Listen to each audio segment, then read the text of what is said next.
ಏನು ಮಾಡ್ತಿದ್ದೀನಿ ಅಂತ ನೋಡ್ತಾ ಇದ್ದೀರಾ, ಒಂದು ರೆಸಿಪಿ ತೋರಿಸ್ತಾ ಇದ್ದೀನಿ. ಪೂರಿ, ಚಪಾತಿಗೆ, ವೈಟ್ ರೈಸಿಗೆಲ್ಲ ತುಂಬಾ ಚೆನ್ನಾಗಿರುತ್ತೆ. ಬನ್ನಿ ಇದನ್ನು ಹೇಗೆ ಮಾಡೋದು ಅಂತ ನೋಡೋಣ. ವಿಡಿಯೋ ಇಷ್ಟವಾದಲ್ಲಿ ಲೈಕ್ ಮಾಡಿ, ಶೇರ್ ಮಾಡಿ, ಸಬ್ಸ್ಕ್ರೈಬ್ ಮಾಡ್ಕೊಳ್ಳಿ. ಫೇಸ್ಬುಕ್ಕಲ್ಲಿ ನೋಡ್ತಿದ್ರೆ ಫಾಲೋ ಮಾಡಿ. ಜೀರಿಗೆ, ಬಡಸೊಪ್ಪು ಮತ್ತು ಸ್ವಲ್ಪ ಕೊತ್ತಂಬರಿ, ಸ್ವಲ್ಪ ಕಾಳುಮೆಣಸು, ಒಂದೆರಡು ಕೆಂಪು ಮೆಣಸು ಕಾಯಿ ಮೆಣಸು, ಚಕ್ಕೆ, ಲವಂಗ, ಆಯಿತಾ. ಆಮೇಲೆ ಸ್ವಲ್ಪ ಗಸಗಸೆ ಹಾಕ್ಕೊಳ್ಬೇಕು, ನಾನು ಲಾಸ್ಟಿಗೆ ಹಾಕ್ಕೊಳ್ತೀನಿ. ಇವಿಷ್ಟು ಹಾಕ್ಕೊಂಡಿದ್ದಾದಮೇಲೆ ಒಂದು ಸಣ್ಣ ಕಪ್ಪಲ್ಲಿ ಒಂದು ಸ್ವಲ್ಪ ಕಾಯಿ ತುರಿ, ಸ್ವಲ್ಪ ನೀರನ್ನ ಹಾಕ್ಕೊಂಡಿದ್ದನ್ನು ಪೇಸ್ಟ್ ಮಾಡ್ಕೊಂಡು ತೆಗೆದುಕೊಂಡು ಬರೋಣ. ನಾನು ಗಸಗಸೆ ಇವಾಗ ಹಾಕ್ತಾಯಿದ್ದೀನಿ, ನೀವು ಫಸ್ಟಿಗೆ ಹಾಕ್ಕೊಳ್ಳಿ ಆಯಿತಾ. ಟೇಸ್ಟ್ ತುಂಬಾ ಚೆನ್ನಾಗಿ ಬರುತ್ತೆ. ಒಂದು 4 ಗೋಡಂಬಿ ಇದ್ದರೆ ಹಾಕ್ಕೊಳ್ಳಿ, ಇಲ್ಲ ಅಂದರೆ ಕಡಲೆ ಬರುತ್ತಲ್ವ, ಹಸಿ ಕಡಲೆ, ಅದನ್ನು ಹಾಕ್ಕೊಳ್ಬೋದು, ಬೇಕಂತಿಲ್ಲ. ಆಮೇಲೆ ಇಲ್ಲಿಗೆ ಸ್ವಲ್ಪ ಶುಂಠಿ ಬೆಳ್ಳುಳ್ಳಿ ಹಾಕ್ಕೊಳ್ತಾ ಇದ್ದೀನಿ. ಪೇಸ್ಟ್ ಇದ್ದರೆ ಅದನ್ನು ಹಾಕ್ಕೊಳ್ಬೋದು. ನಾನಿಲ್ಲಿ ಶುಂಠಿ ಬೆಳ್ಳುಳ್ಳಿ ಹಾಕ್ಕೊಂಡು ಇದನ್ನು ಪೇಸ್ಟ್ ಮಾಡ್ತಾಯಿದ್ದೀನಿ.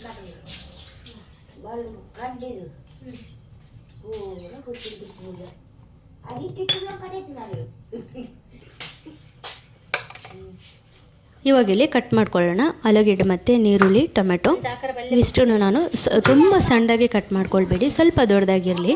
ಯಾಕೆಂದರೆ ಬೆಂದೋದಾಗ ಅದು ನಿಮಗೆ ಸಿಗೋದಿಲ್ಲ, ತುಂಬ ಬಿಡುತ್ತೆ. ತುಂಬ ಸಣ್ಣದಾಗಿ ಕಟ್ ಮಾಡಿದರೆ. ಇಷ್ಟು ದೊಡ್ಡದಾಗಿ ಸಾಕಾಗುತ್ತೆ ನೋಡಿ ಈ ರೀತಿ.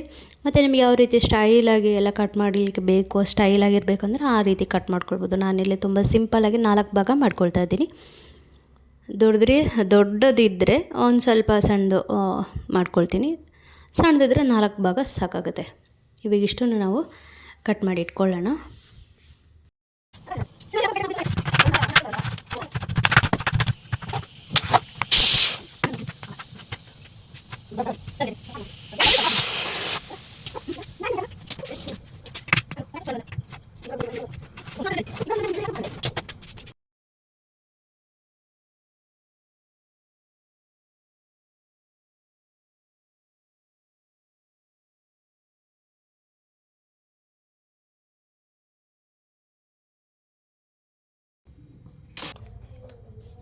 ಈಗ ಕುಕ್ಕರಿಗೆ ಎಣ್ಣೆ ಹಾಕಿಟ್ಕೊಂಡಿದ್ದೀನಿ. 1-2 ಸ್ಪೂನ್ ತುಪ್ಪ ಹಾಕ್ಕೊಂಡ್ರೂ ಕೂಡ ಅದರ ಟೇಸ್ಟ್ ತುಂಬಾ ಚೆನ್ನಾಗಿರುತ್ತೆ. ಈಗ ಇದಕ್ಕೆ ಚಕ್ಕೆ ಲವಂಗನ ಹಾಕ್ಕೊಳ್ತಾ ಇದ್ದೀನಿ. ತುಂಬ ಚಕ್ಕೆ ಲವಂಗ ಹಾಕೋದು ಬೇಡ, ನಾವು ಮಸಾಲೆಗೆ ಹಾಕ್ಕೊಂಡಿದ್ವಲ್ವ, ಹಾಗಾಗಿ. ಆಮೇಲೆ ಕಟ್ ಮಾಡಿರುವಂಥ ಒಂದು ನೀರುಳ್ಳಿನ ಹಾಕ್ಕೊಂಡು ಸ್ವಲ್ಪ ಫ್ರೈ ಮಾಡ್ಕೊಳ್ತಾ ಇದ್ದೀನಿ. ಸೈಡ್ನಲ್ಲಿ ಅನ್ನಕ್ಕಿಟ್ಟಿದ್ದು ಅದು ಫುಲ್ ಚೆಲ್ಲಿತ್ತು. ಅನ್ನ ಆದಮೇಲೆ ನಾನೀಗ ಸಾರು ಮಾಡ್ತಾಯಿದ್ದೀನಿ.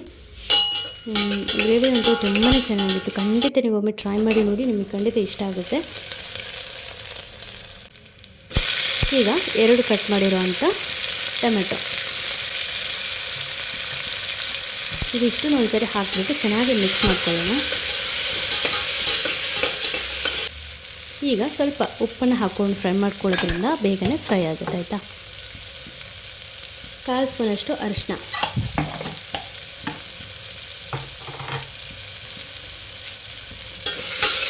ಇದಿಷ್ಟು ಸ್ವಲ್ಪ ಹಾಕಿ ಸ್ವಲ್ಪ ಚೆನ್ನಾಗಿ ಫ್ರೈ ಮಾಡ್ಕೊಳ್ಳೋಣ.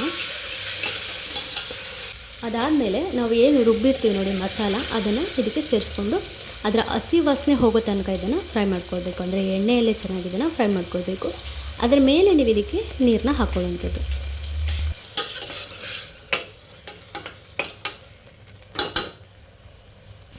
ಈಗ ನೋಡಿ ಚೆನ್ನಾಗಿ ಸ್ವಲ್ಪ ಬೆಂದಿದೆ, ಅಂದರೆ ಅದರ ಹಸಿ ವಾಸನೆ ಎಲ್ಲ ಹೋಗಿದೆ. ಈಗ ನಾವು ಮಿಕ್ಸಿ ತೊಳೆದು ನೀರನ್ನ ಅದಕ್ಕೆ ಹಾಕ್ಕೊಳ್ಳೋಣ. ತುಂಬ ನೀರನ್ನ ಹಾಕ್ಕೊಳ್ಳಿಕ್ಕೆ ಹೋಗಬೇಡಿ, ಗ್ರೇವಿ ಅಂತ ಹೇಳಿದ್ರೆ ಸ್ವಲ್ಪ ದಪ್ಪ ಇರಬೇಕು.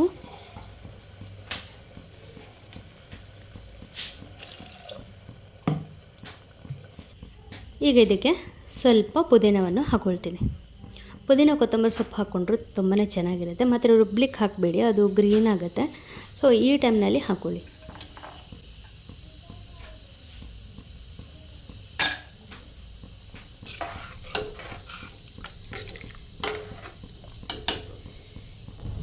ಈಗ ಸ್ವಲ್ಪ ಖಾರ ಕಮ್ಮಿ ಇರೋದ್ರಿಂದಾಗಿ ಸ್ವಲ್ಪ ಖಾರದ ಪುಡಿನ ಹಾಕ್ಕೊಳ್ತಾ ಇದ್ದೀನಿ ಆಯಿತಾ. ಈಗ 3 ವಿಸಲ್ನ ಕೂಗಿಸ್ಕೊಳ್ಳೋಣ ಆಯಿತಾ. 3 ಅಥವಾ 2 ಸಾಕಾಗುತ್ತೆ, ಇಲ್ಲಾಂದರೆ ಒಂದೊಂದು ಆಲೂಗೆಡ್ಡೆ ಬೇಗನೆ ಬೇಯುತ್ತೆ. 2 ವಿಸಲ್ ಕೂಗಿಸ್ಬಿಟ್ಟು ಮತ್ತೆ ನೀವು ಬೇಕಿದ್ದರೆ ಬೇಯಿಸ್ಕೊಂಡ್ರೆ ಆಯಿತು.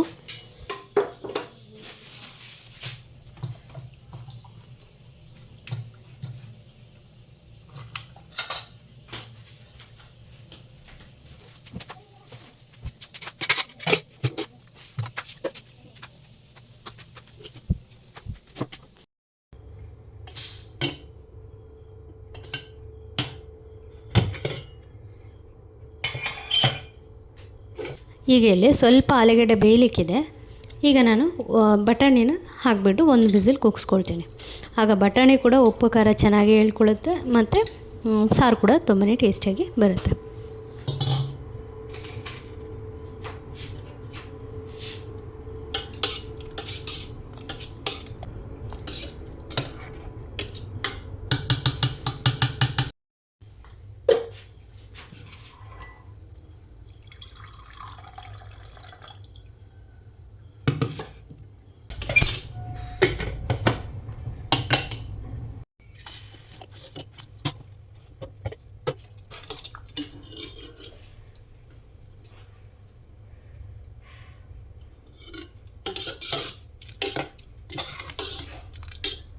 ಈಗ ನೋಡಿ ಒಂದು ವಿಸಿಲ್ ಬರ್ಸಿದ ಮೇಲೆ ತೆಗೆದು ಕೆಳಗೆ ಇಟ್ಕೊಂಡಿದ್ದೀನಿ. ಎಲ್ಲದೂ ಚೆನ್ನಾಗಿ ಬೆಂದಿದೆ. ಬಟಾಣಿ ಕೂಡ ಪೂರ್ತಿ ಬೆಂದೋಗಿಲ್ಲ.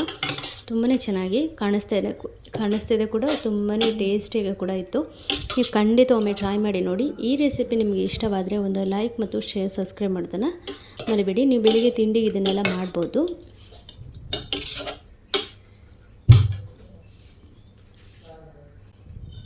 ಇದೆಲ್ಲ ಮುಗಿದ್ಮೇಲೆ ಒಂದು 2 ದಿವಸದಿಂದ ನನಗೆ ಈ ಶಬ್ದ ಕೇಳಿಸ್ತಾನೇ ಇತ್ತು ಆಯಿತಾ.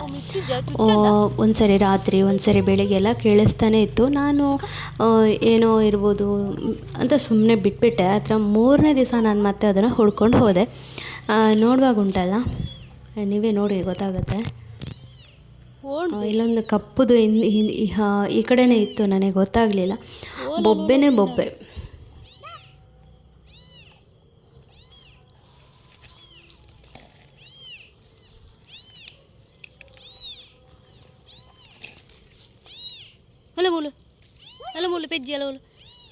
ನಾನು ಇಷ್ಟನ್ನೇ ಹೇಳೋದು, ಒಂದು ಶೋಕಿಗೋಸ್ಕರ ನೀವು ಯಾವುದನ್ನು ಸಾಕಬೇಡಿ. ನಿಮಗೆ ಇಷ್ಟ ಇದ್ದರೆ ಮಾತ್ರ ನೀವು ಒಂದು ಅದಕ್ಕೆ ನೋಡ್ಕೊಳ್ಳುವಂಥದ್ದೆಲ್ಲ ವ್ಯವಸ್ಥೆ ಇದ್ದರೆ ಮಾತ್ರ ನೋಡ್ಕೊಳ್ಳಿ. ಯಾಕೆಂತಂದರೆ ಲಾಸ್ಟಿಗೆ ಮರಿ ಹಾಕಿದೆ ಅಂತ ಹೇಳೋದು ನಾವು ರೋಡಿಗೆ ಬಿಡೋದು, ನಾವ್ಯಾರೋ ನಮಗೆ ಮೊದಲು ನಾವಿರೋದೇ ಬಾಡಿಗೆ ಮನೆಯಲ್ಲಿ. ಹಾಗಿರೋದಾಗಿ ನಾನಿರೋ ಬೆಕ್ಕುಗಳನ್ನೇ ಸಾಕೋದ್ನಲ್ಲಿ ಮೇಲೆ ಕೆಳಗೆ ನೋಡ್ತಾ ಇದ್ದೀನಿ. ಅಂದರೆ ನಾನು ಸಾಕಿ ಆಗಿದೆ, ಏನು ಬಿಡಲಿಕ್ಕಾಗಲ್ಲ ಅಂತ ಹೇಳಿ ನಾನು ಓದಲ್ಲೆಲ್ಲ ಇಟ್ಕೊಂಡು ಹೋಗ್ತೀನಿ. ಅಂಥದ್ರಲ್ಲಿ ಸ್ವಂತ ಮನೆ ಇರೋರು, ಅದನ್ನು ಸಾಕಿರೋರು ಅದನ್ನು ತಗೊಂಡು ದಾರಿಯಲ್ಲಿ ಬಿಡಬೇಕಾದ್ರೆ ಸ್ವಲ್ಪ ಯೋಚನೆ ಮಾಡಬೇಕು. ಏನಾದರೂ ಆಗಿರಲಿ, ಇಲ್ಲಾಂದರೆ ಯಾರಾದರೂ ಸಾಕೋರಿಗಾದರೂ ಕೊಡಬೇಕು. ಅದನ್ನು ತಗೊಂಡು ಕಣ್ಣೇ ಬಿಟ್ಟಿಲ್ಲ ಅದಾಯ್ತಾ, ಕಣ್ಣೇನಾದರೂ ಬಿಟ್ಟಿದ್ರೆ ಹೊರಗಡೆಯಿಂದ ಹಾಲು ಹಾಕಿ ಆದರೂ ಸುಮ್ಮನೆ ಬರ್ಬೋದಿತ್ತು. ನನಗೆ ಶಬ್ದ ಬಂದಾಗ ನನ್ನ ನಿಜವಾಗ್ಲೂ ಹಾಲು ಇಟ್ಕೊಂಡು ಹೋಗಿದ್ದೆ. ನೋಡೋಗಾದ್ರೆ ಕಣ್ಣೇ ಬಿಟ್ಟಿಲ್ಲ. ಎಂತ ಮಾಡೋದು, ಲಾಸ್ಟಿಗೆ ನಾನು ಅದ್ರ ಹೊಟ್ಟೆಯಲ್ಲೇ ಹೊಟ್ಟೆ ತುಂಬಿದಾಗಿತ್ತು. ಅದರ ತಾಯಿಯಲ್ಲಿ ಬಂದು ಹಾಲು ಕೊಡುತ್ತೇನೆ ಅಂತ ಹೇಳಿಬಿಟ್ಟು ಮತ್ತೆ ನಾನು ರಟ್ ಬಾಕ್ಸಿಗೆ ಒಂದು ಹಳೆ ಮ್ಯಾಟ್ ಇತ್ತು, ಮ್ಯಾಟ್ ಹಾಕಿ ರಟ್ ಬಾಕ್ಸಿಗೆ ಮರಿಗಳನ್ನ ಹಾಕಿ ಬಿಟ್ಟೆ. ಈಗ ತಗೊಂಡು ಹೋಗ್ತಾ ಇದ್ದೀನಿ ಎಲ್ಲಿತ್ತು ಅಲ್ಲಿಗೆ ಇಡಲಿಕ್ಕೆ. ಮಾತ್ರ ಮರಿಗಳು ಒಂದೇ ಕಡೆ ಇರಲಿಲ್ಲ, ಒಂದೊಂದು ಕಡೆ ಇತ್ತು. ಅದಾದಮೇಲೆ ನಾನು ಬೆಳಿಗ್ಗೆ ಮತ್ತೆ ನೋಡೋಣ ಏನಾಗಿದೆ ಅಂತ ಹೇಳಿ ನೋಡ್ಲಿಕ್ಕೆ ಹೋಗಬೇಕಾದ್ರೆ ಪಕ್ಕದ ಮನೆಯವ್ರು ಬಂದು ಹೆಂಗಸ ಹೇಳಿದರು, ಅದು ಹೀಗೆ ನಾನು ನೋಡಿದೆ, ಅದು ಯಾರ್ದು ಇವ್ರದ್ದು ಆಚೆ ಮನೆಯವ್ರದ್ದು ಕಾಣಬೇಕು. ಅವ್ರು ಹೇಳ್ತಿದ್ರು 3 ಕೂಡ ಕಪ್ಪು ಬೆಕ್ಕು ಮರಿ ಹಾಕಿರೋದು ಅಂತ ಹೇಳಿದರು. ಇದಿಷ್ಟು ನನ್ನ ಬೆಕ್ಕುಗಳಾಯ್ತಾ, ಇವಾಗ ಸಾಕಾಗುತ್ತೆ. ಯಾಕೆಂದರೆ ನನಗೆ ಸಾಕೋದು ಪ್ರಾಬ್ಲಮ್ ಇಲ್ಲ. ನಾವಿರೋದು ಬಾಡಿಗೆ ರೂಮ್, ಹಾಗಾಗಿ ಬಾಡಿಗೆ ನಮ್ಮದು ಸ್ವಂತ ಊರಲ್ಲಿ ಮನೆಯಲ್ಲಿ ಇದ್ದಿದ್ರೆ ನಾನು ಸಾಕ್ತಾಯಿದ್ದೆ.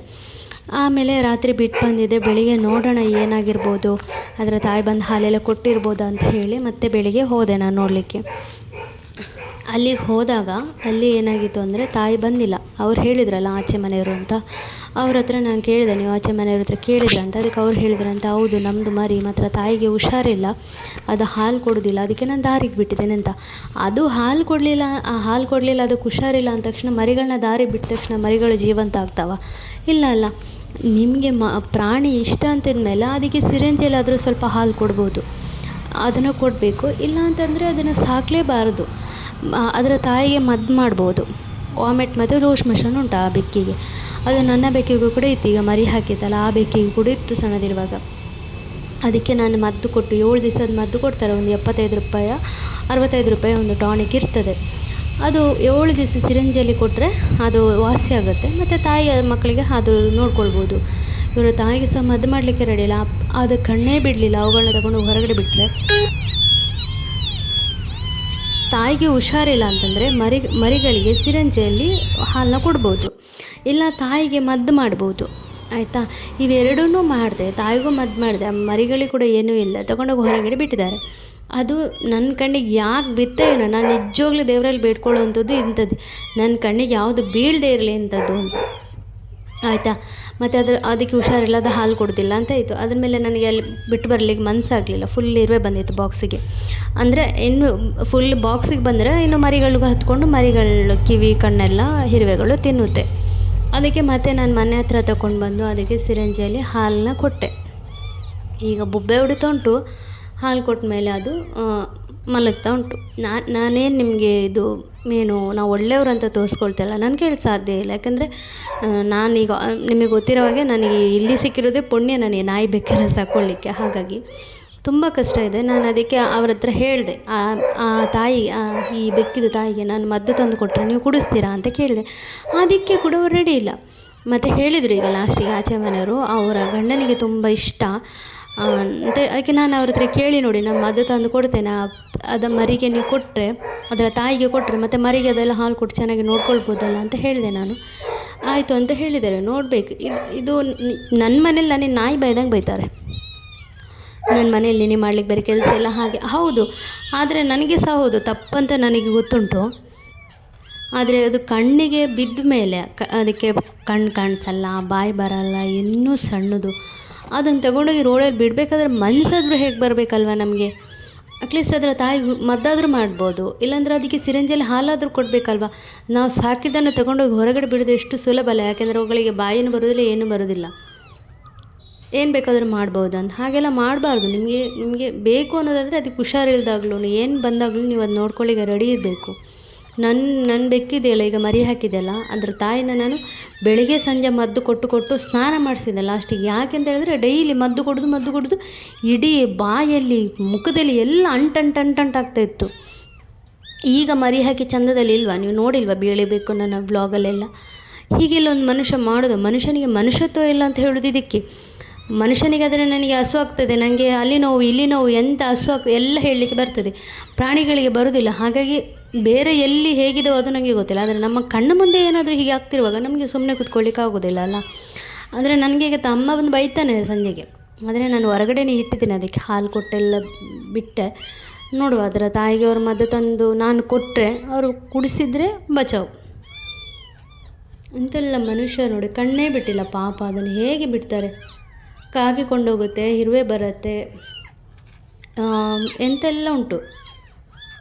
ಎಂಥದೇ ಆಗ್ಬೋದು. ಆದರೆ ತಾಯಿಗೆ ಮದ್ದು ಮಾಡಿ ಅದನ್ನು ನಾವು ಸಾಕಿದ ಮೇಲೆ ಜವಾಬ್ದಾರಿಯಾಗಿ ನಾವು ಸಾಕಿದ್ವಿ, ನಮಗೆ ದೇವರು ಕೇಳ್ತಾನೆ ಅನ್ನೋ ಒಂದು ಹೆದರಿಕೆ ಏನಾದರೂ ಇರಬೇಕು.